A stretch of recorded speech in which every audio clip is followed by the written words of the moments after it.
कि डेंगू में प्लेटलेट कम क्यों होते हैं, किन जांचों से पता लगे कि डेंगू है कि नहीं है। तो डेंगू में प्रायः 3 जांचों को या 4 जांचों को हम लोग कराते हैं। पहला है NS1 फॉर डेंगू, बोलिए NS1 फॉर दूसरा IgM for dengue, IgM IgG for dengue IgG for और प्लेटलेट काउंट। और तो अब हम समझते हैं कि NS1 क्या होता है। तो NS1 IgM IgG में मेन डिफरेंस होता है कि ये डेंगू के इन्फेक्शन की स्टेज को बताती हैं और हर अलग अलग स्टेज में अलग अलग जांच पॉजिटिव आती है। सबसे पहले कौन सी जांच पॉजिटिव होती है? सबसे पहले NS1 पॉजिटिव होता है। तो NS1 क्या है? ये एक वायरल प्रोटीन है from the early stages of the infection. जैसे ही हमको डेंगू का इन्फेक्शन आएगा मच्छर के काटने से, अर्लीस्ट स्टेज में सबसे पहले NS1 ब्लड में अगर हम कराएंगे तो पॉजिटिव आ जाएगा।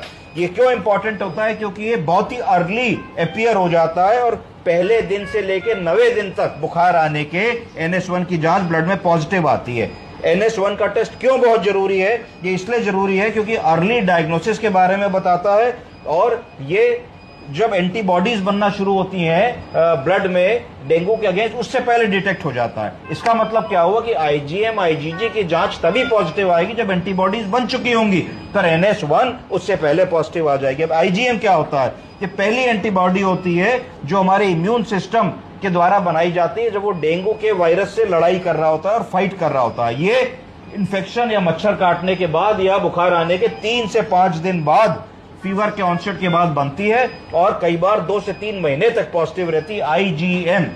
IgM से क्या पता लगता है? तो IgM अगर पॉजिटिव किसी को आ रहा है तो इसका मतलब है कि उसको रीसेंट डेंगू का इन्फेक्शन हुआ है, करंट डेंगू का इन्फेक्शन हुआ है। और IgM पहली एंटीबॉडी होती है जो NS1 के बाद आती है। तो अगर आप बिल्कुल नया मरीज आएगा जो इसको डेंगू हुआ होगा, पहले दिन उसका NS1 पॉजिटिव आ सकता है, उसके बाद आप 3 दिन बाद कराओगे तो NS1 भी पॉजिटिव रहेगा और साथ में उसका IgM भी पॉजिटिव हो जाएगा। अब बारी आती IgG क्या होता है, क्यों IgG कराते हैं? तो IgG एंटीबॉडी होती है, ये लॉन्ग टर्म इम्यूनिटी जो है हमारी बॉडी की, तो antibodies that provide long term immunity. तो इसका मतलब है कि अपीयर होती है अराउंड सेकेंड वीक से, 15 दिन बाद से ये एंटीबॉडी होती है और ये कई बार शरीर में पूरे जीवन चलती रहती है। तो अगर आप किसी को NS1 IgM और IgG कराते हैं और सिर्फ IgG पॉजिटिव आता है तो इसका मतलब ये है कि उसको डेंगू इस समय नहीं है, कभी हुआ होगा, इसलिए IgG पॉजिटिव आया प्राइमरी डेंगू में।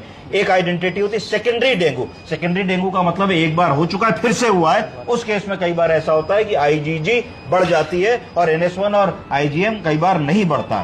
तो ये बात होगी। अब बारी आई कि प्लेटलेट डेंगू में क्यों कम हो जाते हैं।